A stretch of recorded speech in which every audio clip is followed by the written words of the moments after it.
Good morning. Here's the latest from the market open. UK markets were broadly steady at the start of trading, with the FTSE 100 edging higher to 1049.02. Across Europe, sentiment remained cautious, with the Euronext 100 slipping 0.01% and Germany's DAX falling 0.59%.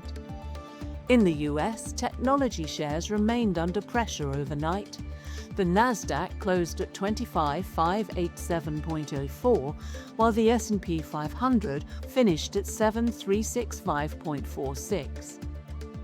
In company news, house builder Berkeley missed annual profit forecasts and revised its growth targets, highlighting continued challenges across the UK property market.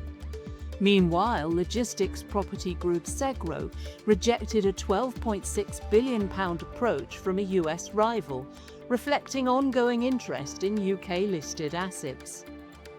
Against sterling, the US dollar, Swiss franc and euro strengthened, while the Japanese yen and Australian dollar weakened. Bitcoin was broadly unchanged. In commodities, copper and gold moved higher, while Brent crude declined on expectations of smoother oil flow through the Strait of Hormuz. Natural gas also traded higher. That's your market open. I'm Fiona Craig. Have a great day.